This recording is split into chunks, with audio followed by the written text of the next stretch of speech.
All right. Good evening. This is Beginners Academy.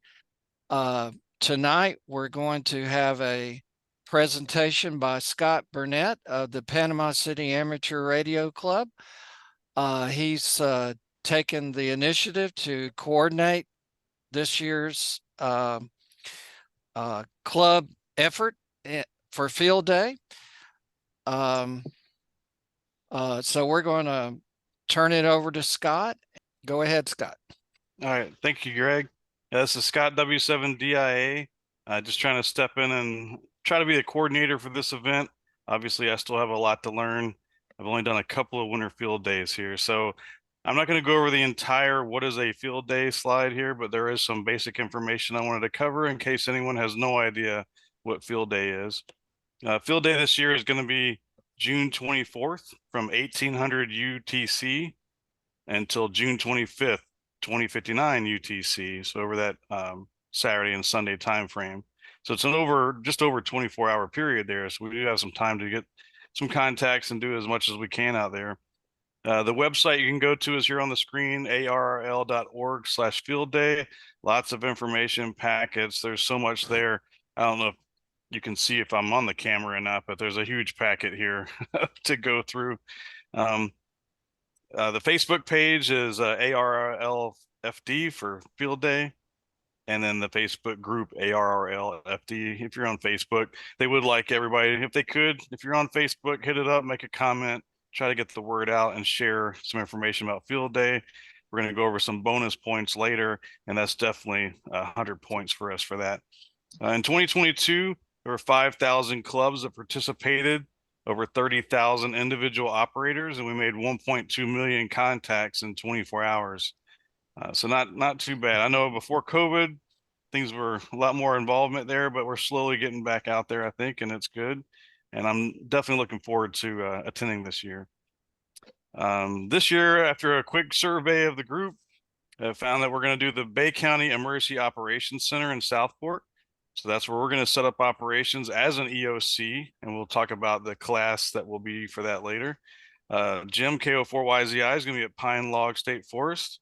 And Greg, if this is the right one, is this It the East is. Bank Campground? All right, That's over at it. Lake Yep. Seminole. I was looking at Lake Seminole. There's so many campgrounds around there that now it's my goal. I want to try to hit them all. So we were just up there recently. If anybody else is going to be at other campgrounds, please let us know. We can get an eye of what's going on out there as a group and maybe try to make contacts with each other and just have a good time. Especially if you're in the same campground, why not go chat with each other and hang out? If you've never been to the EOC, this is just some basic directions here. It's up Highway 77 through Lynn Haven up past Southport.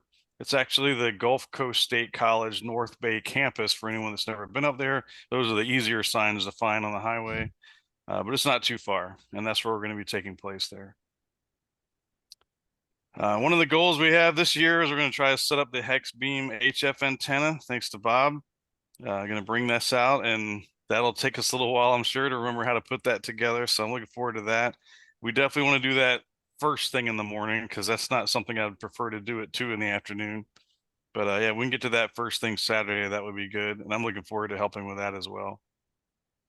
This is a layout of the EOC. The yellow square there is actually where the room is, and there's an opening that we can get cables through. I'm not sure if my mouse works here, but right around here, if you can see my mouse, there's a spot that'll probably be where the trailer will be, similar to the last one you just saw. We do have a rooftop VHF, UHF antenna that's already on there, which we're allowed to use. Thinking about putting up another VHF, UHF elevated whip for GOTA for any of the new hams. We'd love to have you come out there and just make some contacts as a new licensed ham. I think we get 5 points per contact, and it's unlimited and definitely a good way to get some practice and get on the air. God, what is GOTA? Get on the air. That's for Oh, okay. anybody that interested in amateur radio or maybe a new license or thinking about getting licensed. You can come out there and maybe even partner up with someone that's already, a licensed operator that can teach you and show you how to communicate in different modes that maybe you're not even licensed. You can do it together with that person's license. But yeah, that's definitely a station we'd like to set up there at the EOC for any new hams, specifically just for them. And the GOTA station doesn't count against your number of stations either. It's a bonus Correct. station. Absolutely. And they open it up to unlimited, 5 points per contact, as many as you can get. Obviously the hex beam HF, that's for digital phone and CW on multiple bands that we'll be able to operate on. We want to do an in-fed, and these are just ideas. Obviously we're up for anything.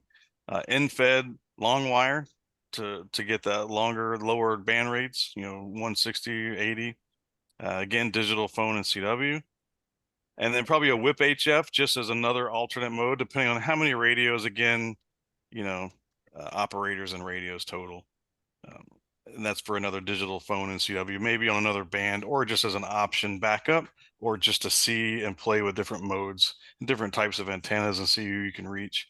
And then any handmade antennas that anyone would like to bring out, they have HF loops and all kinds of different antennas I've seen the club make. So there's really no dedicated plan as to what we're going to do. That's kind of what I would like to talk about and have help with anyone that would like to come out and set up antennas. Same with campgrounds, experiment with different antennas, see different times of day, different bands, different activities. I've had just as much luck with a 40-meter whip as I had with the inverted V sometimes. So, but that's just an idea of kind of where we'll be. We'll probably be setting up out here in the grass. I'm not sure, Greg, when they set up a long wire here before, where was it at? Was it all the way across the front here? Did it go around the side? Does anybody remember? Well, actually, I've set up over on the left, at that little corner of the parking lot. Yeah. So I had some wire antennas over there. And then I think the last time I was at the back corner, the left as we're looking at it, and there's room back there. I had a 40/20 parallel dipole back there. Nice. And so I'm the guy that wanted to operate outside, and that's just an option because most people are wanting to operate inside. Yeah. Well, I don't know if it's most, but that's one advantage to the EOC is the air conditioning. Yeah, absolutely. Yeah. But if you could set up a good shade and get some airflow, it wouldn't be too bad. But it's getting pretty hot out here lately. Yeah. But yeah, so that's just an idea of the different types of antennas, and obviously you don't want to get too many radios in one area. Definitely gonna need some headphones this time, just because of how loud it can get in there. We may have media, we may have other folks and visitors, and we'll just see. I mean, again, I think it's more just for fun and getting together. If we can make a lot of contacts, great, but it's more about just getting out there, getting familiar with the gear, and just having a good time. So definitely up in the air for whatever antennas we want to set up. We are an emergency operations class F. That's going to be what will be during the field day. So it's an amateur radio station at an established EOC activated by the club. Must take place at an established EOC. We may utilize equipment and antennas temporary or permanently, like the one that's there at the EOC. We're allowed to use that. Entries will be reported according to the number of transmitters in simultaneous operation. And then, of course, Class F stations are eligible for a free VHF antenna station. And we're also eligible for a GOTA station. So it's technically those two stations we can have there. And then a Class F station may claim emergency power bonus if emergency power is available at the EOC, which we have. And then this last little bit here, the emergency power source must be tested during the field day, but you're not required to run on it. So I would like to talk to Dave, see if he's willing to coordinate something like that. They did that when we were at the EOC in past years. They did crank it up briefly for us. Yeah, so we don't have to, it says we don't have to kick over to it, but that would be nice if we get that 100 points. It'd be a good test for them too, just to make sure it turns on. Never hurts to fire up things like that. So again, we'll be a Class F. Some of the volunteer opportunities that we're looking at, these are just some ideas. We don't have to do all of this, but people were asking like, what could they do to help, or what roles could we do? So these are just some ideas that I've gotten from other information in the past. First is a band captain. So Roy, KM4ROF, had a good idea from Gary as well from previous, is to have a clipboard for each band and have a field day log on each clipboard. And you're just logging frequency, mode, date, time, the station you worked, and the exchange you received on that clipboard. And that keeps one station doing 40 meter and no one else doing 40 meter. That way we're not stepping on each other. So that's kind of the role of the band captain, and Roy wanted to take that position on. Another one is the public information table. So if we have any public officials that we're outreaching to, the radio stations, TV, having that table set up if we wanted to do something like that, if we're expecting that to show up. Yeah. Scott, Mm-hmm. Well, in past years, we, in that lobby of the building, we had some people there to meet visitors, and we had information there. It's one idea for an information table, and to kind of direct people to where the action is once they show up. Right. So they're not just wandering the halls of the EOC building. Right. Well, I know David definitely got the information for me for the script that he wanted to send out for the invite. So I know that we are going to be inviting some media. So hopefully we'll see that there. So we probably will need someone to help with that public information table. Roger. Yeah. Social media team, anyone that's on Facebook, Twitter, Instagram, Truth, Rumble, whatever your flavor is, if you can get the social media out for this event, we would love to have someone that could maybe play that role as just a coordinator of making sure you're posting video pictures of what we're doing. Be sure though, with any social media, especially if we have youth, you do have to have a waiver sign for permission to release that photo of anyone under 18, just to clarify that for any posting online. So anybody wanted to sign up for that or just participate in general with that, that would be helpful. CW team, that's just anyone that knows Morse code and can do CW. I'm still not there yet. It would help if they brought an HF radio or any gear that you need to the keyer, and be able to show others how to do it. I don't know in the past if we've just had someone working CW or if they did a CW training setup. Whatever you guys think. It may not happen this year, but in the past, Bob Lesko 1 year operated CW for all 24 hours. Oh, wow. Yeah, well, coming off of surgery, I'm not sure if he's going to be up. I'm not sure he's going to be there, but hopefully there'll be some CW. Yes. But again, whoever wanted to volunteer for that, obviously they need to bring their radio, their key, or the gear that they need for that. Digital modes team, anyone that wants to do digital modes, we've definitely talked a lot about it. Just bring the radio and your gear and any equipment that you need and the computer that you would need to do those digital modes. We may even do some training sessions I'll talk about later, so it might not hurt to bring your gear anyway, even if you don't end up using it, to help set it up so that when you go back home, it's set up and ready for you. Satellite QSO team, I'm not sure if anyone has the antennas to go outside and try to grab a satellite. You only get to do one satellite QSO. So if anyone has that equipment and wants to do that, definitely looking for that. I'll volunteer Bob Plank for that. Yeah, that's one FM. If you're doing linear, you can do as many as you want. But yeah. Okay. All right. And my advice is to go linear. The hard satellites are way easier. All right. Yeah, I'll put Bob down regardless of whether he's here or not. But yeah, definitely if you have gear, if you've been thinking about making it, that's something I want to try to build next. I'm just not ready. There's so many avenues in amateur radio I'm still getting into. Actually, you never know. There might be folks in our club that have made a start on that I wouldn't know about. So yeah. All right. Next is someone to take the final log and do a dupe sheet to make sure we don't have any duplicate entries. I actually saw a pretty good cross chart that you do all your contacts and they look for anything that's a duplicate. Obviously, I'm speaking as if I've done that before, but anyone that knows or has experience in how to do that final log or the dupe sheet, I would love to have a volunteer for that. And I would love personally just to see how it's done and learn too to help with that. Yeah. I found it easier to put everything into an Excel spreadsheet and just do a sort by call sign. Right, and just see if there's any duplicates.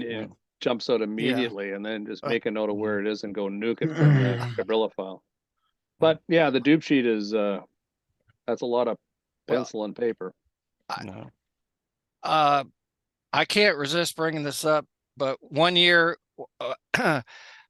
we were down at the clubhouse area when it was an open field. I was operating at night, and we had the logs on the clipboards. Oh, right. And well, anyway, I had to depart early, and we were passing the logs around, and somehow they got on the back of my truck. Oh no. And it turned out that those clipboards were distributed over several miles, and we didn't know about it till the next morning. And but they were actually recovered off the streets of Wow. We'll leave it at that. Yeah. Don't do that. Well, I do know too that ARRL this year offers a logging method online on their site that you can actually get bonus points if you use their portal link to putting your logs in as well. But just something to look at, and definitely looking for interest in anybody that wants to help with that. Yeah. The antenna design build team, this is again someone that can maybe help us with that layout of antennas outside from experience, cabling, what not to cross, things like that. Setting up the table areas inside, like where are we going to set the stations up? You know, any kind of experience from previous field days would definitely help if somebody could point that out to us. And then to go with that group as well, anyone that might want to build an antenna, that could be part of that team as well. So that's another opportunity that we're looking for. Generator solar power, I definitely intend to bring a generator and a solar panel and have a battery system and try to operate a station completely on solar and generator throughout the entire event. That way we can get that bonus as well. And anyone else that wants to bring anything they have in the generator, solar, battery to keep a station going, or maybe multiple stations going, you can get bonus points for that as well. Or other methods. I mean, they look for natural wind, solar, anything you can to make that thing run without using electricity. Another thing that we want to look for is an educational or training session. So someone creating a training, they don't want to do just a PowerPoint and look up at the board. They want to do some sort of hands-on lab, whether that's building something, connectors, antenna, or they will accept if someone is teaching how to do a digital mode of operation and have operators actually conduct that digital mode, that would count as a training session. So if anybody wants to volunteer for that, that will be helpful as well to get those extra points and to make it a learning experience as well. Safety officer, when I looked at that, that's really not for class F. You don't get the bonus for that. That's for class A. However, I didn't think it was a bad idea for safety and to get in the habit of that. If someone would like to be a safety officer, ARRL on that field day site has a great safety checklist. You don't have to create it from scratch, just print it out and apply it to the EOC or the campsites if you're off on a campsite. And just get in the habit of doing that. Again, it's not for bonus points this year for class F, but it's a good habit to be in. Of course, any questions on any of that so far? I'm just going on here. Yeah, Scott, Yep. Can you hear me? Yes. I got a question on the ARRL requirement to have a RF field calculation for a site for a radio. Is that going to be required? I was actually looking into that because the FCC just came out with that mandate here in May. I don't know if everybody's familiar with that. I didn't know if that could be another topic for another Monday night session, but yes, if anybody hadn't heard, I guess it was a complaint a while back, years back, about amateur HF radios interfering with someone's pacemaker. So as the settlement to that, the FCC has come out with a new requirement for amateur radio operators to use this calculator spreadsheet to estimate the RF radiation field and how many feet and distance you have from your antennas. And you're supposed to do it from home, from the campsite, from the EOC. I'd like to get more information about it, but by the book, yes, we should probably look into doing that. since that is the new FCC rule. I think that should be another discussion for another Monday night Zoom meeting. Does anybody else have any other feedback or have read into that more about that so far? Well, I don't think it's that hard to do with the calculator. Someone, I was camping and erected an antenna that got some attention, and my camper neighbor actually was concerned about the radiation. And but a friend of mine ran some numbers on my situation, and so that it actually can come into handy if people have questions about it. The fact that you've done an evaluation. So right, and you just pick your worst antenna with your worst frequency, and as long as you're better than that, then you're covered no matter what frequency you operate on. It's kind of the way we do it on the Navy base. We pick the lowest and worst frequency that has the longest step off, and as long as we're better than that, then you don't have to be concerned anymore. But definitely something I want to look at and discuss that probably at the EOC. Thank you for that. Another thing, again, the go to outreach, having someone that wants to do the go to outreach and bring new hams in and set up that go to station, I would need someone to help with that. It's great to do all these things on this page, but we don't have to do everything. These are just ideas that as much as we can do, the better the event is. So it's not like we have to do 100% of this, but I think it'd be worth it. And whoever's going to do that, bring the radio and the gear needed to run that go to station would be helpful as well. And then any youth participation, I'm not sure if Mark's going to be able to bring anybody out. That'd be helpful to get the Boy Scouts in here or anybody that's going to have someone under 18. It helps to get that bonus and to get the interest in ham radio for the youth. Again, be mindful of the media release forms that are required for anybody under 18. And then food planner.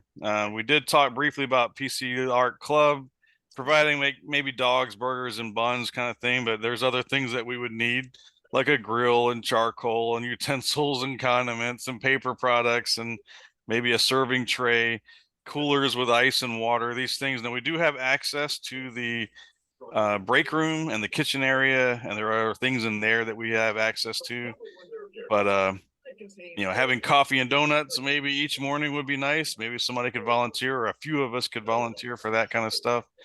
These are things that it helps to plan instead of just winging it. So if anybody wants to talk about that or come up with a game plan for that, that would be helpful. So that's it.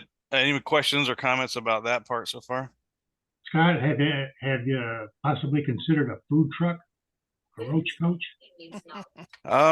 We could probably reach out. I mean, if they know enough people are coming, that's going to be the next question they're going to ask me. How many people do we expect to come?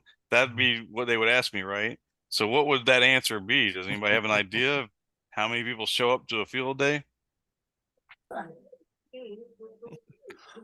Well, I think it would be, well over 20, but a lot of people just come out to help out during one phase or to visit, and so I guess that would come down to the people. If we were doing it more in a public park area, I think they would go for that, because they wouldn't just be selling to us, but way up there by the EOC, I'm not sure that we'll get the crowd that a food truck would want to participate in. But hey, people here on this call or people that might know someone that has a food truck and would be willing to come out there.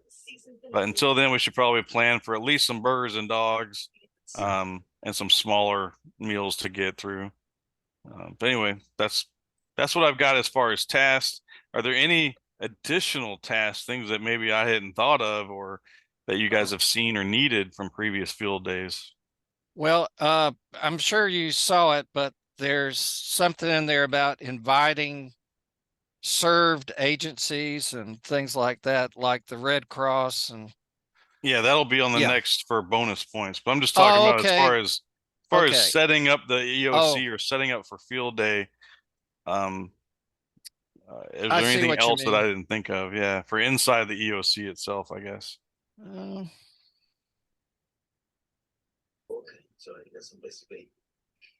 What call sign are you using? That's a great question. wouldn't we be calling, since we're lighting up an EOC, wouldn't we use the EOC's call sign?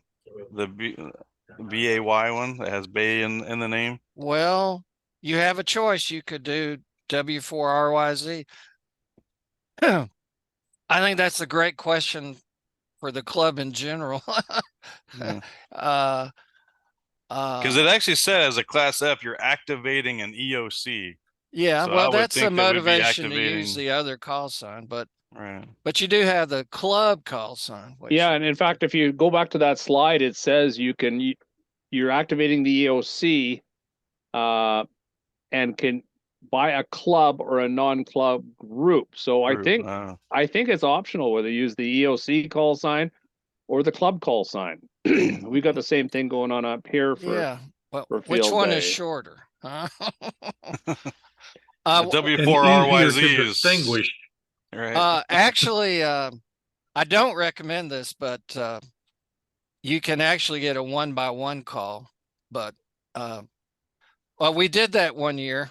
N4 Bravo. That is an option, but strangely enough, it confuses some people. Yeah, They say, we did it. well, where's the rest of your call? It's we did a N4 couple Bravo. winter field days with that, and I was at the receiving end of a lot of confusion. I was thinking, is this really worth it? Yeah. Right. Well, I do like the idea. If it is the club that's going there and being a part of this group, then we should use our call sign instead of the EOC. I mean, we use the EOC obviously when we do an Aries event. Yeah. But this is a field day event hosted by our club. Yeah. So Now in 2023, we're still allowed to pool our points to one club, are we not, Greg? Like I've always sent my points to W4RYZ, as you call it. Well, I scanned the rules this year and I don't remember seeing that, but I don't think they would get rid of that. So no, so that's another thing to think about, is that you could go with the BAY and put your club affiliation to RYZ, and then Greg will be in for KGL, and he'll also send his to W4RYZ, and I'm going to be doing my own. I think we're going to try to do our EOC up here, but that's just an afternoon thing. The next day and that evening, I'll probably be VA3 ECO, and I usually send mine to RYZ as well. In fact, they've never really questioned the fact that a Canadian is sending to a Florida club. But I mean, why not? I'm part of the club, right? Yeah. right. So that's just something to throw out there, Scott. I don't know. There's no right or wrong answer, but there's lots of options. Yeah, I appreciate that. Actually, you might do it you might have it in here, but in a later session, talk about the on the air part, about the exchange, and you may be covering that already, but when it comes down to a team of operators, even if it's just a little pre-briefing, make sure everybody's on the same page about the exchange and some operating guidelines. Yeah. I didn't go into that detail for this. But yeah, that's definitely something we need to. And how many active transmitters you want to run at one time, that'll dictate that number, right? And it doesn't hurt to pare that down to 2 and just sort of coordinate that, But if you've got 5 antennas and 5 radios, maybe you want to go 3 or 4 or 5. What the heck? Get them all going. Well, but that leads to trouble, eh, Greg? Yeah, it could lead to some interference. But now actually he's already doing one good thing, which is having the stations on different bands. Yes, and pass the clipboard. So if you've got the 40-meter clipboard, you can do 40. You don't have the 40-meter clipboard, you're not doing 40. If you don't have the clipboard, you can't do it. Yeah, that's the rules, a great idea. Yeah. All right, and then for the bonus points here, so this is the only part of the package that I went over. Again, this package is huge. So I just went over the bonus points because these, again, are areas that we might need help with someone volunteering or being interested in doing. So the first thing, again, is 100% emergency power. So you get 100 points per transmitter if you can make all the contacts using emergency power. So I'm going to try to be one of those transmitters. Up to 20 transmitters we can do this with. So it depends on what other gear everybody has. I can't run all the transmitters on what I have, but I can try to do one station. And if anybody has anything else, then they're more than welcome to bring that and try. Well, But isn't the EOC all emergency power if it's got it available? Well, you have to make all your contacts on emergency power. So the EOC would have to kick on the generator the entire time. well, hold it. For Class F, is that true? I think with Class F, you just have to test it during the weekend sometime. Yes, but that's for the emergency power bonus. Oh, it's a different bonus. If you're an EOC and you have emergency power available, you get the 100-point bonus if you can fire it up and make sure it works, but you don't have to be on it. But then there's an emergency per transmitter bonus. Well, if every contact you made was on emergency power. Well, actually, it would take a reading of the rules, but I kind of thought everything had to be on emergency power, but I could be wrong about that. Yeah. You know, I could be wrong. Some stations can and some stations can't. Yeah, there's A and B and. Well, but I thought if you claimed it, everybody at that site had to do it, but it would just take going back to the rules. So you might want to reread that part. Okay. Yeah, definitely. Again, media publicity, 100 points if you can attain a local media article. It could be digital, it could be paper, or whatever. 100-point bonus for that. Public place setting, 100 points. So we get that for being at the Bay County EOC. Public information table, we get the 100-point bonus if someone sets that up. Message traffic. Scott, yeah, go ahead. Just a little inside information. Gary is the only one on our team. Well, there may be one more, but Gary's the only one that did the PIO course. Oh, so you have to have a no, I'm just saying, officer. Yeah. if you're gonna do public information, why not saddle the guy that had the training? Actually, you probably should pick out who's going to talk to the media. Yes. I don't want to be that person. Oh no, Scott, why don't you do that?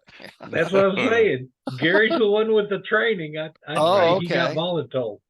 All right, yeah. But either way, he'll need help with that table and getting the information for it. Sending message traffic to our section manager or our SEC is a 100-point bonus if you can send a formal message to your emergency coordinator. That's easy as pie. Yeah, and then W1AEW. Yeah, you can do it by WinLink or voice. Well, if you have Mark Cantrell there, he can do the magic of WinLink as long as a lot of the other hams. Yeah. And the thing is to get the emails ready ahead of time, like find out what your SEC's Gmail account is or what have you. And on mine, I just and use the ICS-213 form. Incident name you don't have to put in. Your name, of course, who it's going to. Subject, I put field day message. Well, actually, for the like a field day report. Yeah, I just did. It didn't have to be long. I did field day message for 100 points was my subject, and my message was: I am one participant. I am one ARRS member. I'm operating 1B portable from the top of a hill on Bigelow Island, Lake of the Woods. And I put at the end, you do not need to reply to this message. Thanks. Done. Right. Yeah. That's it. And I think it's important more they don't have to reply. Bay County EOC sends greetings and just let it go. Yeah. Total of 7. So you get 10 email addresses ready, and they can be you guys, right? Right. And just get 10, and then the 11th one is your SEC, and there's 200 points. Yeah. And to send those with a good WinLink connection, you're done in like 6 or 8 minutes. Nothing to it. Definitely. Yeah, and I can help with that too if he's not there. Now, when you go to submit, they want proof of this. And what I Mhm. found the easiest thing to do is go into your Win link, into your sent box, and highlight all your your outgoing messages, your 11 messages, and I just do I think it's an export as a text file, and Mhm. it comes out without all the fancy box, just as text. And then I took those 11 messages and zipped them, and then I submitted that to ARRL, and I've done that 2 or 3 years and no problem. Nice. And it just becomes a little wee zip file with 11 different text messages in there. Bango. It's minutes of your time for 200 points. Yeah. You think they would check the creation date if we were to like Do it jam the ahead of time. outbox the day ahead? Do it ahead of time. Well, the ICS Yeah. 213 pops in. Well, I guess you can change it, but it pops in current. That's the thing about the WinLink. You just click the box and it says, "Do you want today's date and time?" Right. You go, "Yeah," and you're done. You don't have to type it in. It's Yeah. really slick. Wow. But once you Um, commit to a date and time, it locks it unless you physically go change it. Yeah. So, Right. Yeah, don't definitely know. doing that message traffic. Getting the field day message bulletin copy. I remember Mhm. fighting with that, and I finally got it on PSK 31 during winter Yeah. field day. Yeah. But there's definitely a bulletin, a schedule. It tells you when they're doing it via phone, via digital, and CW. And so getting someone to copy that for us, we just need it once. Yeah. That would be helpful. You know, the Another 100 phone is points. slow. You can hand bomb it. Mhm. The PSK is easy. Yeah, Copy that's how I paste. did it. But if you don't have your FL Digi set up or whatever, go to the phone, or if someone's good at CW, just write her down. Yeah. Yeah. Unfortunately, it's a tad long, but you know, Well, it's doable.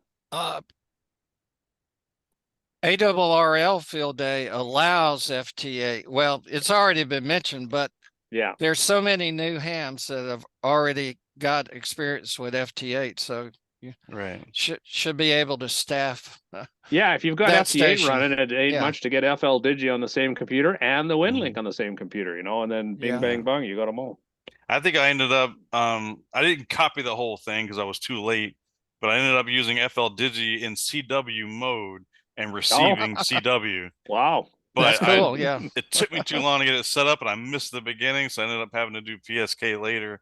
But that's another kind of cheat way to do CW. Yeah. As long as you get the message right. Yeah. And I always did PSK. It's yeah, easy. it's much Yeah. easier. And then, of course, like you said, the ICS 213 message report, up to 10 for 10 points each is that additional 100 points you were talking about. And that could be the originator, you could be a relayer, you could be the delivery person, it could be via radio, it could be WinLink, whatever method we want to mess with. If we pass 10 messages for 10 points each, that's another 100 points. Yeah. Going out or coming in. Mm-hmm. So, But going out however is we wanna- easy. You just get 10 email addresses and away it goes. Mm-hmm. Yeah. And then a site visit by a public official, like you were talking about, any government official. I am trying to get one of our councilmen to come out there. So we'll see if I can get that. And then any served agency, another 100 points. If you get the American Red Cross or Salvation Army. When I read in the books, though, it did say they can't be affiliated with your local Aries team. So it's got to be someone else, not Oh. someone that's part of our Aries team by the rules in here. So we'll see.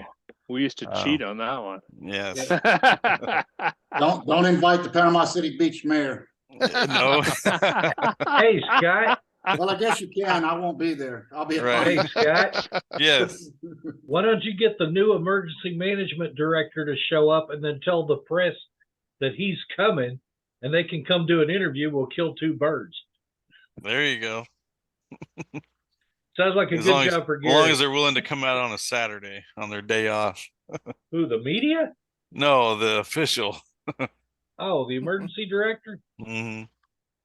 I'll have David tell him the generator's not working. Well, what is nice if the TV covers it on Saturday, you'll have people come out Sunday morning, which actually we're just about to shut down, and then people come out that saw it on TV the night before. So, Yeah, that'd be good. And then the last one is the satellite QSO, 100-point bonus for one complete amateur satellite QSO, only one QSO allowed. I guess I need to reread that. What type of satellite QSO? 1 FM, yeah. Yes. But- So these are all, again, additional bonuses that we'd like to try to catch. So anyone that can help with that or would want to make that part of your goal, definitely help us out with that. I actually heard Doug hit a satellite. So Golfing? I heard some guy in California answer him, but I heard him hit the satellite once, just Okay. once.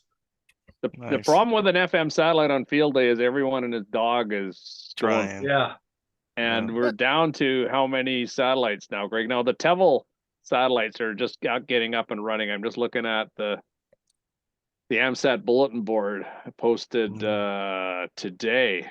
Actually, Yeah. Tevel 4 just fired up, and I Well, think 1 and if 2 it's fired. 2 o'clock at night, you still might have a chance. And especially if In they're fact, out one over. year I got on one FM like at midnight, and there was nobody else there.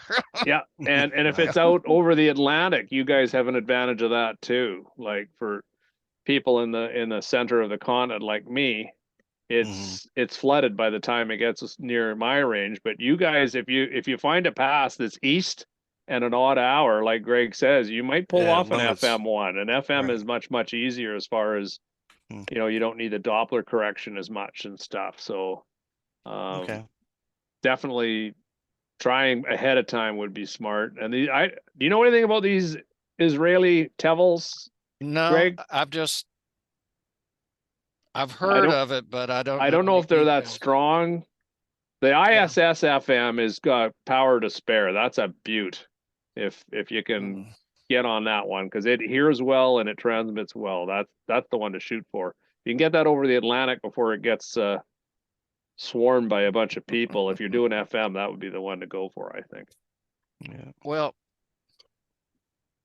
Well, don't feel bad if you don't hit all these. It's a tremendous amount of Yeah, things to pull off, but do what you can. does push up your That's score. Yep. Yeah. All right. Again, the educational activity, you get a 100-point bonus if someone can do some sort of structured activity that we talked about before. Youth participation, it's 20 points for any youth that completes a QSO with a 100-point max for that. And what's that, 18 and under? 18 and under, yep. Again, have to have the release form if you do any kind of photos or media, online media. GOTA for newly licensed go ahead. quick question on your release form. Mm-hmm. If Mark brings the Boy Scouts, is this a release form that the parents would have to sign, or can he sign it in their stead? Because I bet the parents wouldn't be coming with the kids.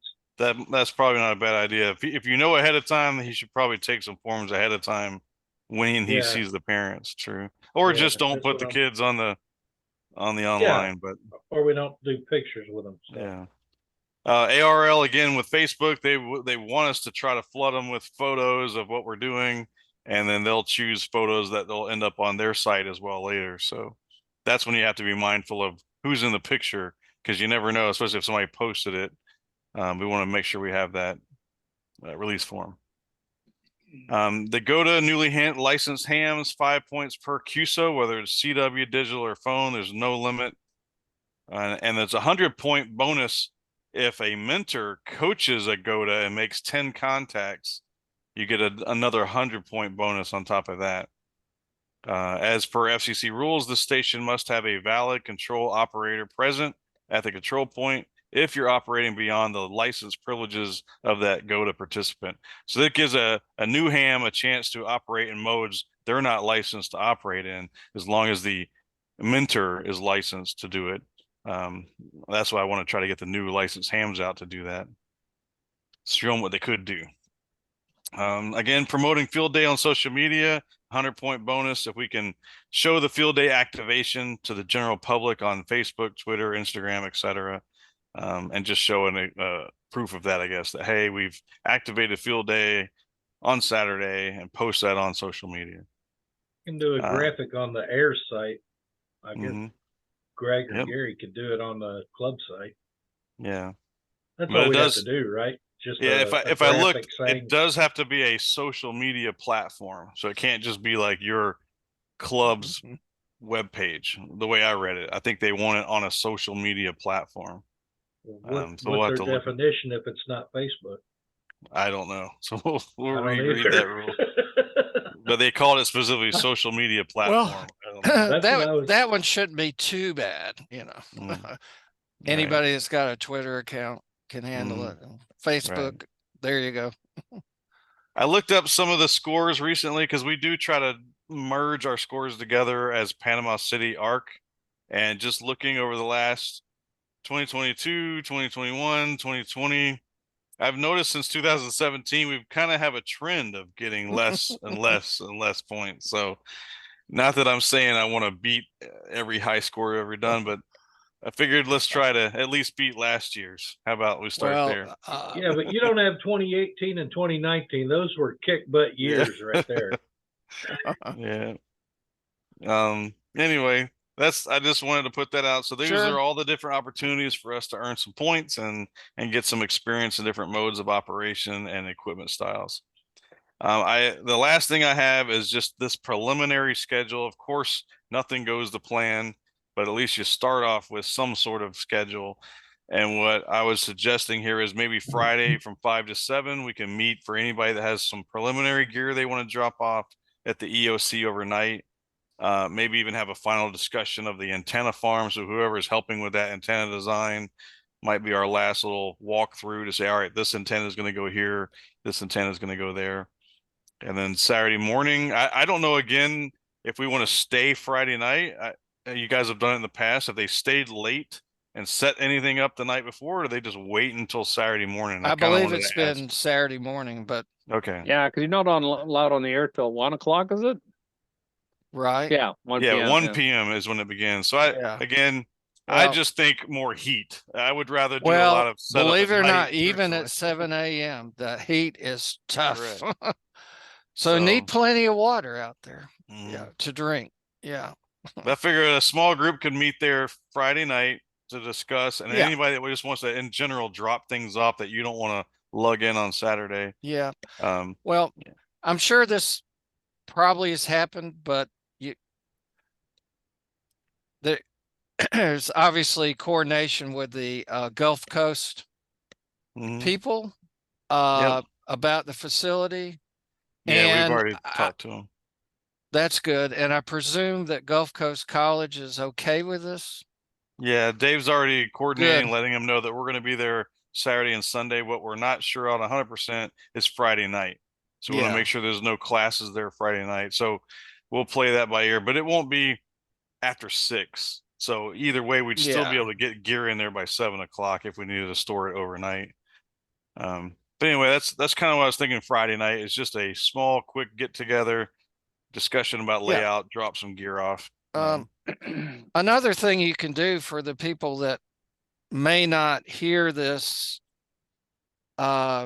is a kind of maybe the Wednesday before or 2 Wednesdays before, send that out an email if you're interested in field day and you haven't heard the information come out, maybe to the clubhouse, and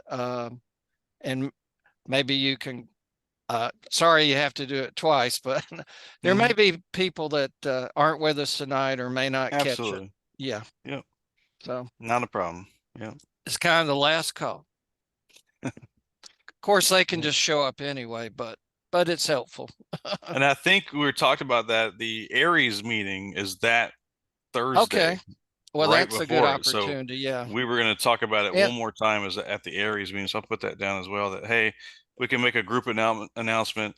If you want to come out in person, you can show up Thursday at the Aries meeting, and that might get some people interested in Aries. I think that y'all have almost 20 people in Aries. So this, 22.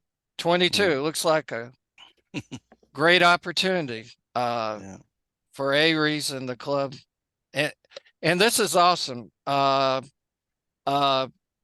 hasn't been, other than at campsites. There hasn't been something like this to go to in several years. So this is awesome. And you've really Yeah, done so a I'm great looking job forward of to it. putting this stuff together, Scott. Well, thank you. So Saturday morning, 7 a.m. I mean, maybe if people want to start at 6 a.m. That's up for the group discussion, I guess. The earlier you Yeah. start, the cooler it is when you get there. And we have to coordinate getting into the door, so don't want to get there too early. But 8 a.m. we're talking about having Bob there with the trailer and start setting up that hex beam immediately, just for temperature's sake. Speaking of the hex beam trailer, Mhm. if you're wanting to send some pictures through ARRL for possible recognition, That'd be I a good think one. that mechanism by itself probably would get their attention the most. Yeah, Absolutely. they like that kind of stuff. Yeah. Mhm. Yeah. And the Pictures of media. people hovered over tables don't really get it, but you start Yeah. erecting a skyscraper and they pay Yeah. attention. Anything with a crank is worth lots of points. Uh-huh. And I think I was thinking too that'd be a good opportunity if media wanted to show up outside while we're doing that, because that won't be the only antenna being set up at that time. People might be putting up long wires, VHFs, other Yeah. things. So That's Yeah. good eye candy. That's Yeah, you're optimistic right, to get a boss. reporter up before 8 o'clock though, yeah. on a You never Saturday. know. I don't know, with temperature, they may want to come out there and do Yeah. their video stuff and No, then bounce and that's go a to thought. the beach. Get the media for the antenna going up. Absolutely. I don't know. We should prod our PIO, Gary, and see what he does with it. Okay. Yeah. Well, So another- I figured 2 hours. I don't know. I'm totally winging it. How long will it take to set this trailer up? I figured That's 2 plenty of hours. time if it goes right. Yeah. If it goes right, that's plenty of time. yeah, Yeah. I'd allow a couple of hours, Yeah. but I guess I have a comment about Sunday on this. Well, my understanding of the rules is if you set up before 1 o'clock in Central Time, that you can only operate 24 hours. You can double check that. I think Yeah, I'll have to look at to that. get the extra hours, you have to wait till 1 o'clock to start setting up. Oh, gotcha. So double check that. And I don't want to spoil anything, but historically, after people, some of them stayed up all night, and a few may have stayed up all night, but anyway, about 11 o'clock, people start saying, well, how many more contacts are we going to make? Well, not that many. Let's start packing up. So, Right. I just saying historically that's happened because people really get worn out, and they might want to start gathering up a little early, but that's up to them and you. So usually on Sunday, 1 or 2, 1 or 2 o'clock, definitely out of there. So Right. yeah. I figured past too. years. I put on here for day 2 that the site teardown would be at 4, but I didn't think that we would make it that long. You're not. But and then we wanted to try to host a lunch or a barbecue Saturday and Sunday. Sunday obviously would depend on how many people are still there, if it's worth that, or maybe we just pack up and go have. If there's only a smaller group, we go to lunch. I think offsite. it'll be less of a crowd, definitely on Sunday. Yeah. I got a feeling it's going to come down way quicker than it goes up. Oh, and absolutely. people just get wore out. That's where your safety guy gets involved. Everybody that's been up all night trying to tear stuff go home, down. go to bed. Yeah, that's where the safety guy comes in. And I had told David that I was actually going to bring my camper out and be out in the parking lot or off to the side, so that I could stay there through the night. And I'm you hoping can he comes operate through through with the that night. access card. yeah, well, I don't want to try to drive. If I try to stay up, because I'm going to try to stay up as late as I can. I don't want to then try to get in the truck and drive home. So I'd rather just have a camper I can go crash in for a couple hours. Yeah, right you there. probably won't use it, but the EOC has a room that has fold down cots. And that was offered up to us one year. And I think I took a couple hours nap in that room. That wouldn't hurt. We've got an yeah. adjacent classroom. We could make that a sleeping pod. Well, they actually have a room that's designed for people. It's a quiet room too. Camping out. Yeah. Yeah. You may or may not have permission to use that or want to, but it is part of the facility. It used to be. Yeah. Right. So, but that's kind of a rough estimate of time and events here. Yeah. We can try to do 2 training sessions or just do one on Saturday. We only need to do 1 session to get the bonus. So that was just in case someone wanted to learn something again the next day. I kind of foresee once it gets going, everybody just working stations, but there's probably going to be a lot of just hanging out and camaraderie and nobody actually talking on the radio for quite a while at periods. I can see that as well happening. Well, that's kind of the bonus of FT8 or PSK, although I think you're find PSK pretty dead. Well, someone can be sitting there having a conversation. If they get into the groove of the tempo, you can actually be chatting and making QSOs at the same time. Right. Yeah. So. Yeah, actually, before FT8, PSK 31, that we made a significant number of contacts on it out at the EOC. Yeah. And FT8 is going to be the same way, I think. Right. Now, one thing I like to point out is if we are, Greg, you're doing N4KGL up at where is it? East Lake. It's where we were. Okay, East Bank, Georgia. And who's going to be at Pine Log? Jim, KO4YZI. Okay, so when we do your log and submit it, we should all use the same wording for Panama City ARC. Correct. Or it doesn't click. Just like that. Spelled out like that. Just like Panama that. City ARC.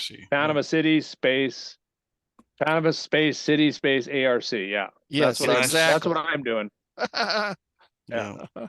And I know there's a section in here about aggregate scoring, so I know they're still allowing it. Yeah. There's a whole page dedicated to it. So so I'm gonna come home after my EOC and switch to my call sign, and then I'll throw my stuff in with now, you guys. Something that wasn't mentioned tonight.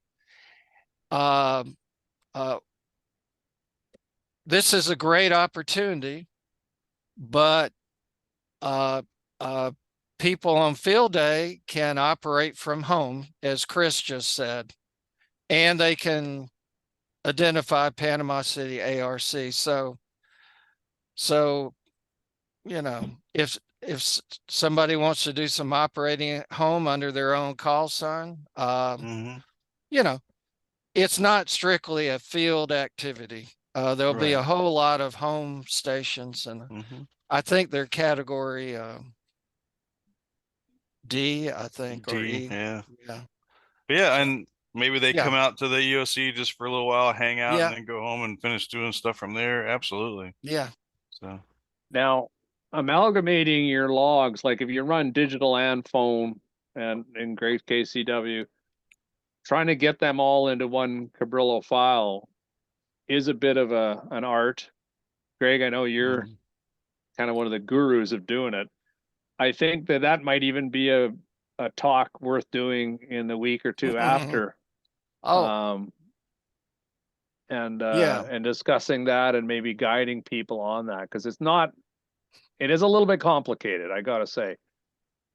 Well, like if you're doing digital contacts on FT8, you're typically logging right in the WSJT software. That's quickest and fastest and easiest.